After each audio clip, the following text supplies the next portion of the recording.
Hello student, myself Ankita Soni, NET in home science. और मैं आप लोग को होम साइंस के कुछ टॉपिक्स के बारे में बताना चाहती हूँ। बेसिकली मैं ये वीडियोस यूजी लेवल के बच्चों के लिए बना रही हूँ जो अंडर ग्रेजुएट हैं। हम लोग के उत्तर प्रदेश में जो सिलेबस है वो बेसिकली जो कॉमन सिलेबस लोड हुआ है, जिसकी वजह से सारे जो बैचलर के कोर्सेज हैं वो सेमेस्टर, जो पहले ईयरली हुआ करते थे, सेमेस्टर वाइज हो गए हैं।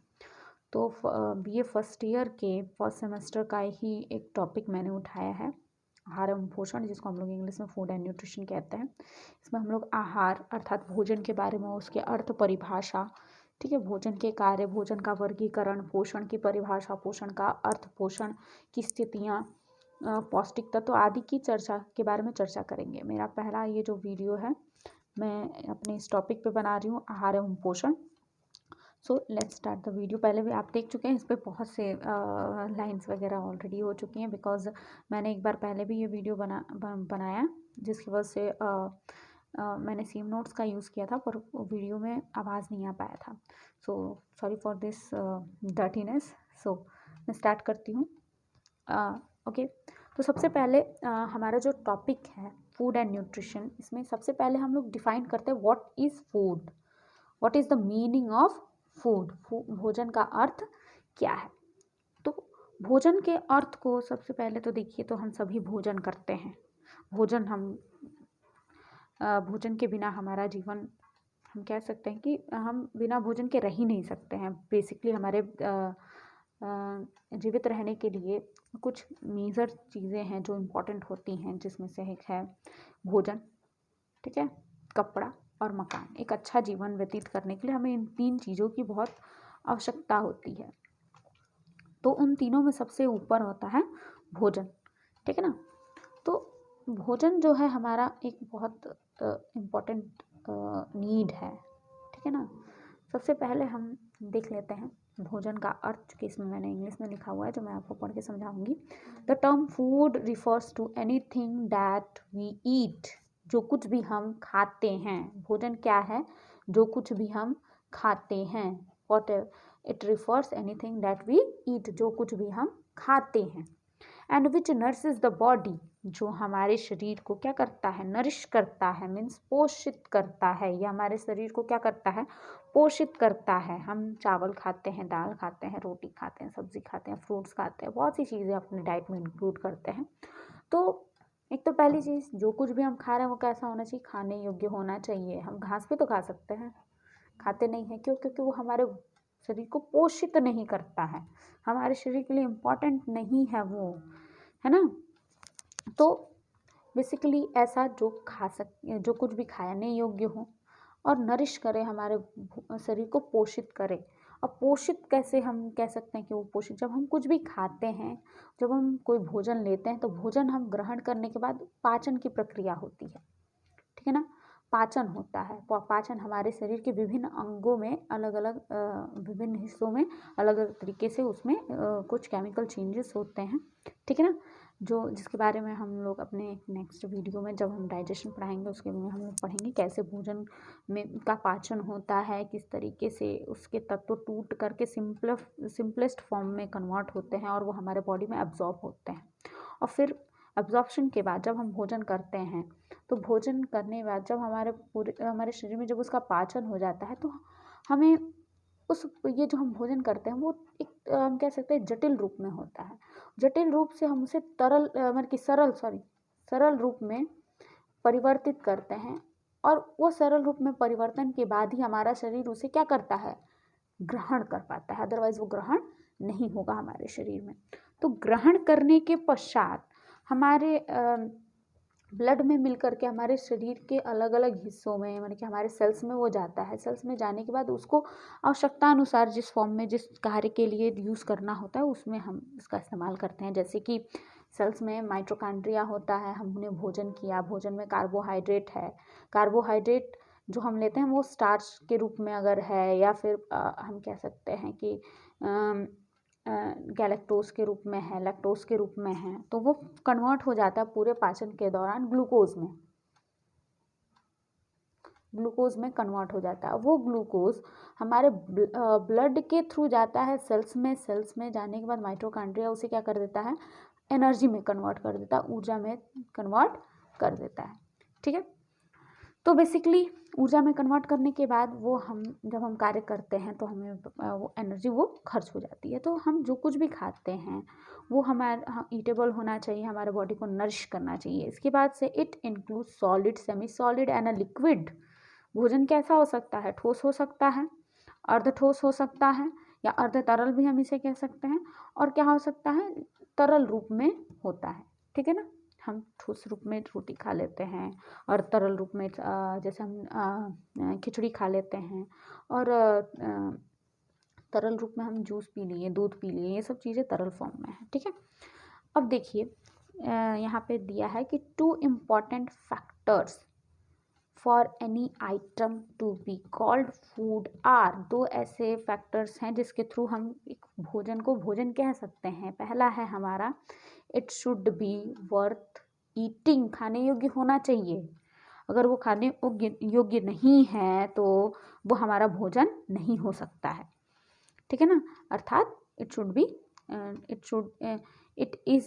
B eatable. ठीक है ना, यानी वो खाने योग्य होना चाहिए। एंड क्या है, it must nourish the body, हमारे शरीर को पोषित करना चाहिए। अगर पोषित नहीं कर सकता है तो भी वो हमारे लिए भोजन नहीं है। ठीक है ना, जैसे हमने अगर हम खाते हैं ना, हमने अगर मान लीजिए कुछ ऐसा हमने प्रोडक्ट खा लिया जिसका हमारे बॉडी में कोई यूज़ नहीं है, ठीक है, तो हमारा फूड होगा ही नहीं। फूड बेसिकली क्या है, हम उससे हमको कुछ मतलब कि हमारे बॉडी में कुछ पॉजिटिव डेवलप मतलब कि पॉजिटिव उसका कुछ इफेक्ट पड़ना चाहिए। हमारा पेट, सिर्फ भोजन का मतलब सिर्फ पेट को भरना ही नहीं होता है। भोजन का मतलब कि जो हमारे शरीर में कुछ डेवलपमेंट करे, हमारे शरीर का विकास करे, हमारे शरीर को स्वस्थ रखे, उसी को हम भोजन कह सकते हैं। अब भोजन की परिभाषा देख लीजिए यहाँ पे, चैम्बर्स डिक्शनरी ने कहा है, इसने भोजन को 3 आधारों पर परिभाषित किया है। बेसिकली इसके 3 छोटे छोटे हम कह सकते हैं पॉइंट्स बताए हुए हैं। पहला है व्हाट वन फीड ऑन, जो भी व्यक्ति खाता है वो हमारा क्या कहलाता है, भोजन कहलाता है। सेकंड उसने कहा है कि food is that which is been digested, जो हमारे शरीर में पचता है, जिसका पाचन हो सके। अगर शरीर में पाचन ही नहीं हो सकता है तो वो भोजन ही नहीं है हमारा। थर्ड इज कि वॉट एवर सस्टेन और प्रमोट ग्रोथ, जिससे हमारा वृद्धि होता है। जो भोजन वह है जो वृद्धि को प्रोन्नत करता है, प्रोन्नति करता है, यानी हमारे शरीर में हम जो खाते हैं तो हमारा ऊर्जा बनना चाहिए, न्यू सेल्स का डेवलपमेंट होना चाहिए, या टूटी फूटी सेल्स हैं, पुरानी सेल्स हैं, उसकी रिकवरी होनी चाहिए। ठीक है ना, तो और हमारे बॉडी में रोग से लड़ने की क्षमता आनी चाहिए। ठीक है ना, तो तब हम कह सकते हैं कि वो हमारा क्या है, प्रॉपर फूड कहलाएगा, जो ये सब कार्य करता हो, ये तीनों फंक्शंस करता हो। ठीक है ना, इसके बाद से तीसरा है, देखिए दूसरा हमारा है शुभांगिनी जोशी के अनुसार। ठीक है ना, अकॉर्डिंग टू शुभांगिनी जोशी, उन्होंने क्या कहा है, food is the basic necessity of life, ये हमारे जीवन की आधारभूत आवश्यकता है। भोजन क्या है, हमारे जीवन की आधारभूत आवश्यकता है। फूड नरिशेस द बॉडी, ये हमारे शरीर को पोषित करता है। बार बार यहाँ पे ये पोषित करना आ रहा है। ठीक है ना, इसको बहुत ज़्यादा ध्यान दीजिएगा। नेक्स्ट इज कि food may be defined as anything eaten or drunk, जो भी हम खाए होते हैं या पीते हैं। ठीक है ना, जो भी हम खाते हैं या पीते हैं, विच कैन बी एब्जॉर्ब, जो हमारे शरीर में ग्रहण होता है, which can be absorb by the body, यानी जो हमारे शरीर में अब्जॉर्ब होता है। टू बी यूज एज, इसका इस्तेमाल हम कैसे कर सकते हैं, एनर्जी, यहाँ पे लिखा हुआ है to be use as an energy sources, ताकि वो हमारे शरीर में ऊर्जा में परिवर्तित हो सके, ऊर्जा के रूप में परिवर्तित हो सके। बिल्डिंग, हमारे शरीर का निर्माण कर सके। रेगुलेटिंग, विनिमय कर सके हमारे शरीर का। और प्रोटेक्टिव मटीरियल, हमारे शरीर में रोगों से प्रोटेक्ट कर सके, हमारे शरीर को रोगों से क्या कर सके, प्रोटेक्ट कर सके। जैसे हम भोजन लेते हैं तो भोजन में बहुत से 6 पौष्टिक तत्व होते हैं। भोजन में कुछ पौष्टिक तत्व क्या होते हैं? पौष्टिक तत्व वे रासायनिक पदार्थ होते हैं जो हमारे शरीर में विभिन्न रासायनिक क्रियाओं को नियंत्रित करते हैं, जिसके फलस्वरूप शरीर का वृद्धि, विकास, ठीक है ना, और सुरक्षा और ऊर्जा का निर्माण शरीर में होता है। ये पौष्टिक तत्व जो होते हैं 6 प्रकार के होते हैं, ठीक है ना। इन 6 प्रकार के पौष्टिक तत्वों में हम पढ़ेंगे प्रोटीन, खनिज लवण और विटामिन्स। प्रोटीन, खनिज लवण और विटामिन्स जो होते हैं ये 3 मेजर, ठीक ना, यानी प्रोटीन, मिनरल्स एंड विटामिन्स, ये 3 मेजर जो पौष्टिक तत्व होते हैं ये हमारे बॉडी में प्रोटेक्टिव मटेरियल होते हैं, हमारे शरीर को रोगों से सुरक्षा प्रदान करते हैं, ठीक है। इसके बाद से अभी और भी 3 है, जिसमें एक तो प्रोटीन हो गया, फिर खनिज लवण हो गया, विटामिन्स हो गया, कार्बोज हो गया। कार्बोज क्या करता है हमारी बॉडी में? ऊर्जा, जिसे हम कार्बोहाइड्रेट भी बोलते हैं, हमारी बॉडी में एनर्जी रिलीज करता है, एनर्जी प्रोवाइड करता है, ठीक है ना। हमको एनर्जी कार्बोहाइड्रेट से मिलती है, और ये हमारा फैट होता है। एक फैट यानी कि हमारा वसा, जिसको लिपिड भी हम कहते हैं, ये भी हमारे बॉडी में एनर्जी प्रोवाइडिंग मटेरियल के रूप में आता है, ठीक है ना। हम जब खाते हैं भोजन में, जैसे तेल हो गया, घी हो गया, ये सब चीज़ें खाते हैं तो उससे हमको फैट मिलता है। फैट जो होता है ये भी एनर्जी प्रोवाइड करता है, ठीक है। इसके बाद से लास्ट हो गया जल, एक आ जाता है, ठीक है ना। जल ही जीवन है ना। जल ही क्या है? जीवन है। हमारे बॉडी का मोस्ट ऑफ 70% जो पोर्शन होता है वो क्या है? वाटर है। तो वाटर एक बहुत नेसेसरी है, ठीक है ना। वाटर भी हमारा एक तरह का प्रोटेक्टिव मटेरियल में भी आ जाता है, क्योंकि अगर पानी की कमी होगी तो बॉडी डिहाइड्रेट हो जाएगा, ठीक है ना। सो नेक्स्ट इज, हम तो जान गए क्या होता है भोजन, का अर्थ क्या है, उसकी परिभाषा क्या है। भोजन जो कुछ भी हम खाते हैं वो हमारे बॉडी को पोषित करना चाहिए ही। बल्कि जो भी हम वातावरण से जो भी तरल या ठोस पदार्थों को हम ग्रहण करते हैं, जिसके फलस्वरूप वो हमारे शरीर में ऊर्जा का निर्माण करता है, शरीर की सुरक्षा करता है, ठीक है ना, शरीर का निर्माण एवं विकास करता है, वो क्या कहलाएगा? भोजन कहलाएगा, ठीक है ना। इसके बाद से भोजन की परिभाषा हमने देख लिया। भोजन के कार्य देख लेते हैं, फंक्शंस ऑफ फूड। भोजन के कार्य, भोजन के बेसिकली 3 फंक्शंस हैं जो यहाँ पे बताए गए हैं। फर्स्ट इज शारीरिक कार्य, ठीक है ना, जिसको हम शारीरिक कार्य, जिसको हम लोग फिजियोलॉजिकल फंक्शंस कह सकते हैं। इसके बाद से मनोवैज्ञानिक कार्य, जिसको हम साइकोलॉजिकल फंक्शंस कह सकते हैं। इसके बाद से नेक्स्ट है सामाजिक या फिर सांस्कृतिक कार्य, ठीक है ना, सोशल या फिर कल्चरल फंक्शन, ठीक है ना। अब देखिए भोजन के शारीरिक कार्य जो होते हैं, शारीरिक कार्य के अंतर्गत ऊर्जा देना, नए तंतुओं या ऊतकों का निर्माण करना या पुराने तंतुओं या ऊतकों की मरम्मत करना, रोग से सुरक्षा प्रदान करना, शरीर को रोगों से सुरक्षा प्रदान करना, ठीक है ना। ये सब कार्य शारीरिक कार्य के अंतर्गत का आ जाते हैं, ठीक है ना। हम जब भोजन लेते हैं तो भोजन में हमने चावल लिया, दाल लिया, रोटी लिया, सब्जी लिया, ठीक है, सलाद लिया, ये सब चीज़ें हम जब खाते हैं, ठीक है ना, तो कॉम्बिनेशन में देख लीजिए चावल है, चावल में एक स्टार्च होता है। Starch is a form of carbohydrate. क्या है? As a form of carbohydrate. वो हमारे बॉडी में पाचन के बाद ग्लूकोज में कन्वर्ट हो जाता है, और जो माइटोकॉन्ड्रिया में जाकर के क्या करता है? ऊर्जा उत्पादन का कार्य करता है, ठीक है। तंतुओं का निर्माण करना, ठीक है ना, प्रोटीन्स, ठीक है। प्रोटीन ये हमारा ऊर्जा उत्पादन में कार्बोहाइड्रेट और 3 ऊर्जा उत्पादक तत्व हैं होते हैं, ठीक है। 3 ऊर्जा उत्पादक तत्व होते हैं। एक होता है कार्बोज, जिसे हम कार्बोहाइड्रेट कहते हैं। दूसरा होता है वसा, जिसे हम फैट कहते हैं। और तीसरा होता है प्रोटीन। क्या होता है? प्रोटीन, जिसे हम जो प्रोटीन होता है, ठीक है ना। ये तीनों जो होते हैं ऊर्जा उत्पादक तत्व होते हैं। ठीक है, कार्बोज, 1 ग्राम कार्बोहाइड्रेट से हमें 4 कैलोरी ऊर्जा मिलती है, ये इसको याद कर लीजिएगा, 4 कैलोरी ऊर्जा मिलती है।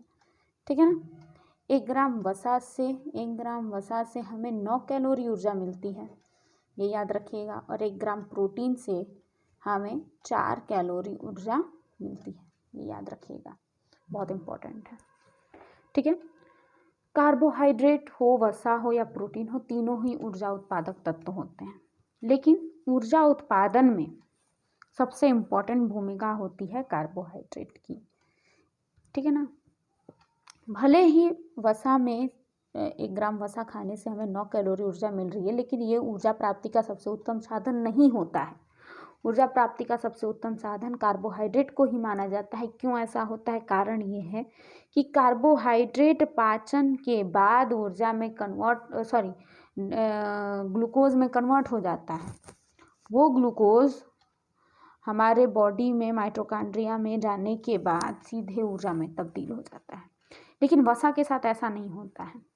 ठीक है ना, वसा जब पाचन के बाद फैटी एसिड या ग्लिसरॉल में कन्वर्ट होता है, जिसको बाद में ऊर्जा में कन्वर्ट हो, मतलब कि ये ग्लिसरॉल या फैटी एसिड में कन्वर्ट होने के बाद भी हमारे बॉडी में क्या हो जाता है, स्टोर होता है। और जब हम कभी कभार ऐसा हमारे शरीर में कभी ऐसी स्थिति आ जाती है कि कार्बोहाइड्रेट नहीं है, वसा नहीं, कार्बोहाइड्रेट की कमी है, तब जाकर के वो वसा हमको ऊर्जा देने का काम करते हैं। प्रोसेस बहुत लंबा है।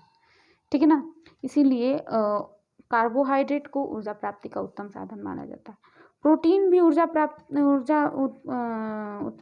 प्रदान करता है, लेकिन प्रोटीन जो होता है वो रेयर कंडीशन में ऊर्जा प्रदान करता है। ठीक है ना, और जब प्रोटीन अगर ऊर्जा प्रदान करने लगेगा तो प्रोटीन का मुख्य कार्य होता है नए शरीर का निर्माण करना, यानी नए सेल्स का निर्माण करना और पुराने सेल्स की मरम्मत करना। ठीक है ना, बॉडी का ग्रोथ करना, डेवलपमेंट करना, ये प्रोटीन का काम होता है।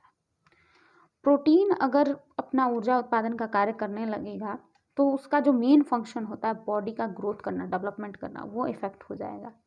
तो इसीलिए प्रोटीन बहुत रेयर कंडीशंस में, जब हमारे बॉडी में वसा और जब हमारे बॉडी में कार्बोहाइड्रेट और वसा ये दोनों की जब कमी होने लगती है बहुत ज़्यादा, तब उस रेयर कंडीशन में हमारा प्रोटीन जो होता है ऊर्जा प्राप्ति का साधन, ऊर्जा प्रदान करता है।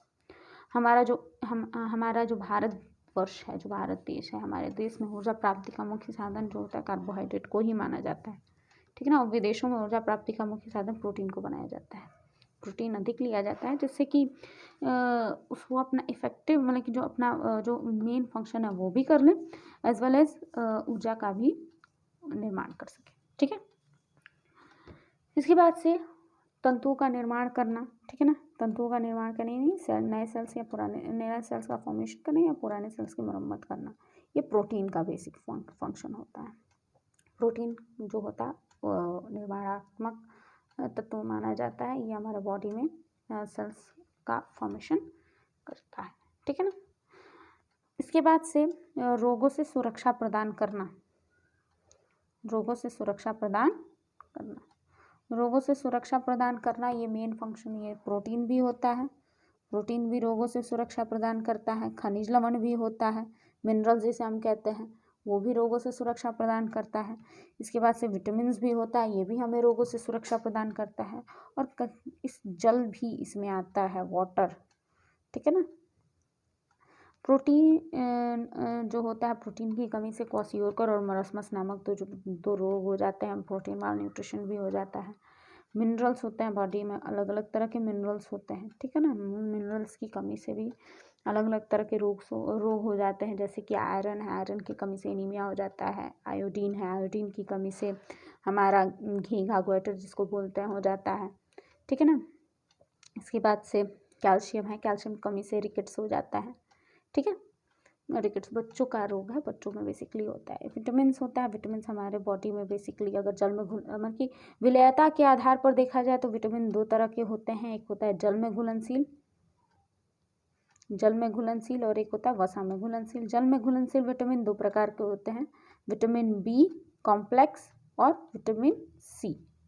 ठीक है ना, विटामिन बी कॉम्प्लेक्स और विटामिन सी। ठीक है ना, और वसा में घुलनशील जो विटामिन होते हैं ये होते हैं 4 प्रकार के, विटामिन ए, डी, ई और के। इनके रासायनिक नामों और बाकी सब चीज़ों के बारे में हम लोग नेक्स्ट वीडियो में आराम से पढ़ेंगे। ठीक है। जल है, जल की कमी, जल ही जीवन है, जैसा कि हमने आपको पहले ही बता दिया था। ठीक है। अभी कार्बोहाइड्रेट प्राप्ति के उत्तम साधन में हमारा कार्बोहाइड्रेट दो तरह से प्राप्त होता है। एक शर्करा के रूप में, जिसे हम चीनी, शहद, गुड़, मरकी के रूप में उसे ले लेते हैं, और दूसरा होता है श्वेत सार यानी स्टार्च के रूप में।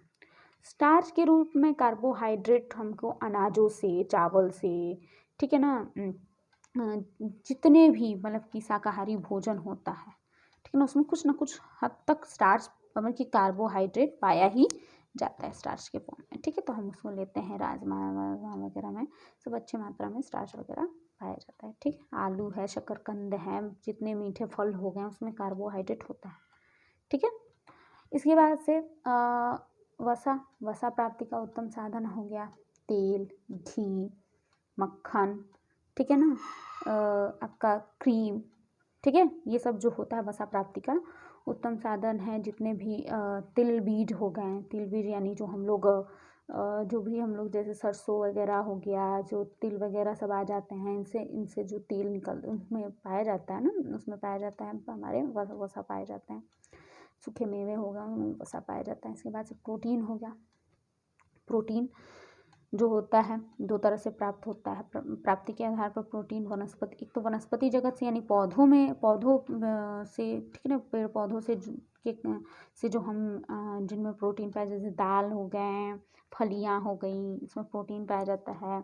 सूखे मेवों में भी प्रोटीन पाया जाता है। ठीक है। और मांसाहारी भोजन में अंडा, दूध, मांस, मछली जो हमें जंतुओं से प्राप्त होता है, ठीक है ना, मांसाहारी भोजन या जंतु जगत से प्राप्त भोजन उसे कहते हैं। ठीक है। इसके बाद से मिनरल्स जो हो गया हमें हरे पत्तेदार सब्जियों आदि से मिल जाते हैं। विटामिन हो गया हमको हरे पत्तेदार सब्जियों, फलों आदि से मिल जाते हैं। मिनरल्स में भी कुछ फलों और सब्जियों से हमें मिनरल्स प्राप्त हो जाते हैं। ठीक है। इसके बाद से ये होता है भोजन के शारीरिक कार्य। ठीक है ना, हमारे बॉडी को डेवलप करता है। डेवलपमेंट कैसे करता है हमारे बॉडी में, हमारे बॉडी को ऊर्जा प्रोवाइड करता है, तंतुओं का मतलब कि सेल्स का निर्माण करता है।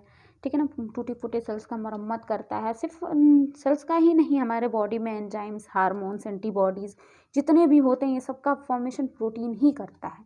ठीक है। उसके बाद से सुरक्षा प्रदान करना, अलग अलग तरह के रोगों से सुरक्षा प्रदान करना, हमारी इम्यूनिटी को बूस्ट रखने के लिए। ठीक है ना, मिनरल्स और विटामिन, प्रोटीन्स और वाटर जो होता है इम्पोर्टेंट होता है। फिर उसके बाद से हम आ जाते हैं मनोवैज्ञानिक कार्य।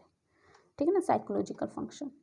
देखिए इमोशंस जो होते हैं, संवेग जो होते हैं हमारे बॉडी मतलब कि हमारे जीवन का एक बहुत महत्वपूर्ण अंग हो जाते हैं, एक हिस्सा है हमारे जीवन में। संवेगों को हटा दिया जाए तो मनुष्य क्या है, कुछ नहीं है। एक पुतले के समान रहेगा जो कार्य करेगा, मशीन के समान कार्य करेगा, ना हंसेगा ना बोलेगा ना कुछ। ठीक है ना।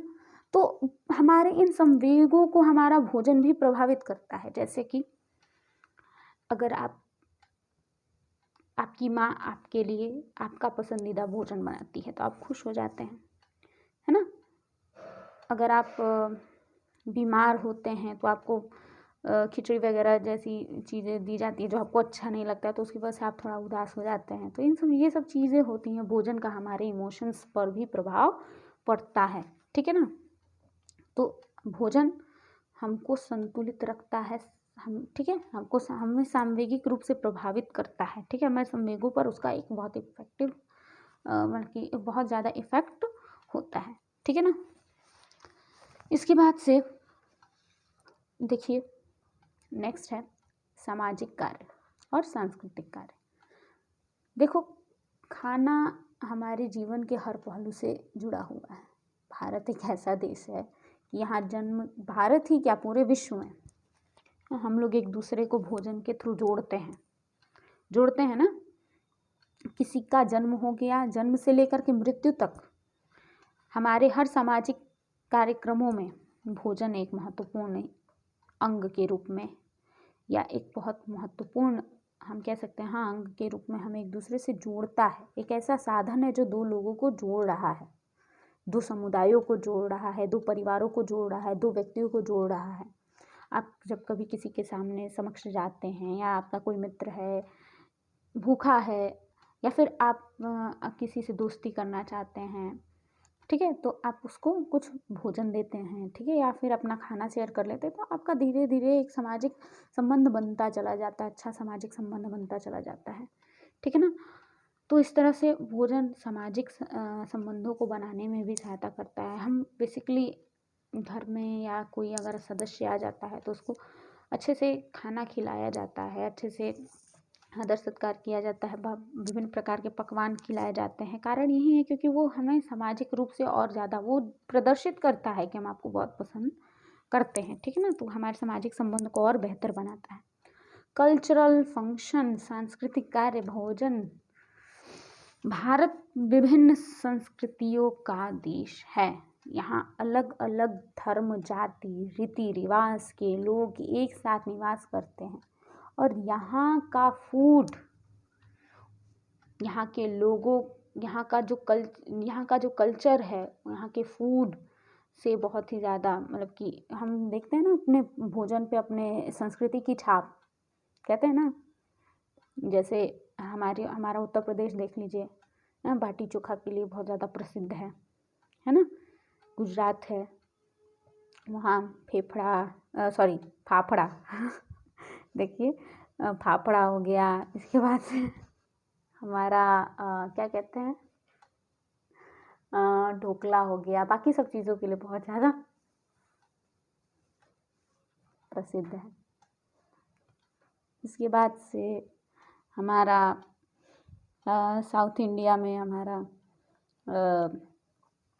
देख लीजिए, उधर की तरफ, उधर की संस्कृति में आपको देखने को मिलेगा ये आपको डोसा, सांबर, इडली, अप्पम, ये सब चीज़ें आपको देखने को मिल जाएगी, ठीक है ना। राजस्थान में चल जाइएगा, दाल बाटी चूरमा आपको मिल जाएगा, ठीक है। तो हमारी संस्कृति से हमारा भोजन रिलेट करता है। हमारे जितने त्यौहार होते हैं सब अलग अलग त्योहारों में अलग अलग व्यंजन, उन त्योहारों की विशेषता होती है, आप देखते होंगे, है ना।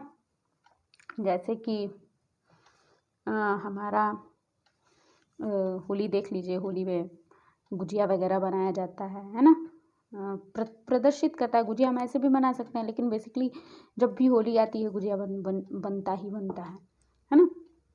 तो इस तरह से संस्कृति को भी बचाता है, जोड़ता है। भोजन का हमारे संस्कृति का भोजन पे छाप रहता है, ठीक है। अलग अलग देश के अलग अलग हिस्सों में उनकी संस्कृति के अकॉर्डिंग उनका भोजन भी उस तरह का होता है, ठीक है। इसके बाद से भोजन का वर्गीकरण करें तो भोजन का वर्गीकरण 3 आधारों पर किया जा सकता है, ठीक है ना। पौष्टिक तत्व के आधार पर, कार्यानुसार और प्राप्ति के आधार पर। पौष्टिक तत्व के आधार पर भोजन के 5 प्रकार होते हैं, ठीक है ना। तो पौष्टिक तत्व हम आपको बताया ना कि बेसिकली 6 पौष्टिक तत्व होते हैं, ठीक है, जो हमारे शरीर में विभिन्न कार्यों को नियंत्रित करते हैं, संचालित करते हैं, ठीक है। इसमें सबसे पहला होता है कार्बोज युक्त भोज्य पदार्थ का, यानी कार्बोहाइड्रेट, ऐसे भोज्य पदार्थ जिसमें कार्बोहाइड्रेट की मात्रा पाई जाती है, कि जिसमें कार्बोज अच्छी मात्रा में पाया जाता है, ठीक है ना। जैसे कि चावल, आटा, ठीक है ना, अनाज में आपका दालें, ठीक है ना, फलियाँ, ये सब होते हैं जिसमें कार्बोज अच्छी मात्रा में पाया जाता है। दूध, दही, पनीर वगैरह जो होता है, ठीक है। इसके बाद से वसायुक्त तो भोज्य पदार्थ है, ऐसे भोज्य पदार्थ जिसमें वसा अच्छी मात्रा में पाया जाता है, ठीक है ना। इसके अंतर्गत हमारे जितने घी, तेल, तिलहन वगैरह, मक्खन वगैरह आ जाते हैं, इसके अंतर्गत आ जाते हैं। प्रोटीन युक्त भोज्य पदार्थ, ऐसे भोज्य पदार्थ जिनमें प्रोटीन अधिक मात्रा में पाया जाता है, जिससे मांसाहारी भोजन, अंडा, मांस, मछली, दूध, दही, पनीर, ठीक है ना। इसके बाद से कुछ हद तक सोयाबीन, फलियाँ, ठीक है। इसके बाद से खनिज युक्त भोज्य पदार्थ, ठीक है ना, ऐसे भोज्य पदार्थ जिसमें खनिज यानी खनिज लवण जो होते हैं, विभिन्न खनिज लवण अच्छी मात्रा में पाए जाते हैं, जैसे कि दूध, दही, अंडा, ठीक है ना। दूध वगैरह, दूध हो गया, अंडा हो गया, कैल्शियम अच्छी मात्रा में पाया जाता है, ठीक है ना। दही में भी कैल्शियम पाया जाता है, ठीक है ना, कैल्शियम। इसके बाद से हम कह सकते हैं सेब में आयरन होता है है ना, पालक आयरन होता है, प्याज आयोडीन होता है उसमें, ठीक है। तो ऐसे भोज्य पदार्थ, इस वजह से विटामिन युक्त भोज्य पदार्थ, ठीक है ना, ऐसे भोज्य पदार्थ जिनमें विटामिन, अलग अलग तरह के विटामिन की अच्छी अच्छी मात्रा पाई जाती है। जैसे विटामिन ए की कमी से क्या होता है, रतौंधी होता है, आंखें कमज़ोर हो जाती हैं, जीरोप्थेल्मिया होता है, जीरोसिस कॉर्निया होता है, जैसे बहुत से रोग होते हैं, ठीक है ना। विटाटा स्पॉट होता है विटामिन ए की कमी से। तो जितने कह सकते हैं लाल पीले रंग की सब्जियां हो गई, गाजर हो गया, टमाटर हो गया, इन सब चीज़ों में विटामिन ए अच्छी मात्रा में पाया जाता है, ठीक है। इसके बाद से दूध हो गया, दूध भी डिपेंड करता है चारे के ऊपर, गाय ने क्या खाया। अगर हरी हरी घास उसने खाई है तो उसके दूध में विटामिन ए की मात्रा जो होती है बढ़ जाती है, ठीक है। विटामिन बी जो होता है यकृत वगैरह यीस्ट में अच्छी मात्रा में पाया जाता है। विटामिन ए B1 थायमिन की कमी से बेरी रोग होता है, ठीक है ना। इस तरह से विटामिन बी कॉम्प्लेक्स पूरे अलग अलग तरह के इसमें उसके पूरे हम लोग उसका रासायनिक नाम पढ़ेंगे, उसकी कमी से होने वाले जितने भी रोग हैं उसके बारे में हम लोग डिटेल से पढ़ेंगे, प्राप्ति के साधन वगैरह सब हम लोग पढ़ेंगे इसमें, ठीक है। इसके बाद से विटामिन सी स्कर्वी से बचाता है, ठीक है ना। विटामिन सी अगर हम अच्छी मात्रा में लेते हैं हमको स्कर्वी नहीं होगा। जितने भी खट्टे पदार्थ हो गए, ठीक है ना, जितने में खट्टे फल वगैरह हो गए, ठीक है ना, विटामिन सी का उत्तम साधन होता है आंवला, ठीक है, संतरा वगैरह सब चीज़ें उसमें पाई जाती हैं।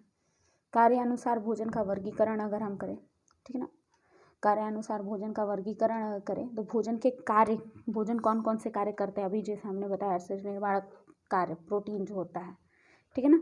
तो ऐसे भोज्य पदार्थ जिसमें शरीर निर्माणक तत्व अर्थात प्रोटीन उपस्थित होता है, ठीक है, प्रोटीन और खनिज लवण, ठीक है ना, खनिज लवण भी शरीर निर्माणक कार्य करता है, ठीक है ना, जैसे आयरन वगैरह हो गया, ठीक है ना, ये ब्लड बनाता है, ठीक है ना। रेड ब्लड सेल्स जो होते हैं आयरन के कारण ही रेड ब्लड सेल्स जो होते हैं बनते हैं। तो बहुत से ऐसे तत्व होते हैं, ठीक है ना। मिनरल्स भी शरीर निर्माणक तत्वों में आ जाते हैं, ठीक है। और जल भी शरीर निर्माणक तत्वों में आता है, ये भी बात बता देते हैं। इसके बाद से तो ऐसे भोज्य पदार्थ जिनमें इन सब चीज़ों की, ऐसे भोज्य पदार्थ जिनमें प्रोटीन खनिज लवण और जल की अच्छी मात्रा उपस्थित होती है। शक्तिवर्धक, ठीक है ना, या फिर ऊर्जा प्रदान करने वाले भोजन, ऐसे भोजन जिसमें वसा कार्बोहाइड्रेट और प्रोटीन अच्छी मात्रा में पाया जाता है जो हमें बॉडी को ऊर्जा प्रोवाइड करे। इसके बाद से सुरक्षात्मक भोजन, ऐसा भोजन जो हमारे बॉडी को सुरक्षित रखे, रोगों से बचाए, ठीक है, सुरक्षात्मक भोजन कहलाता है, ठीक है।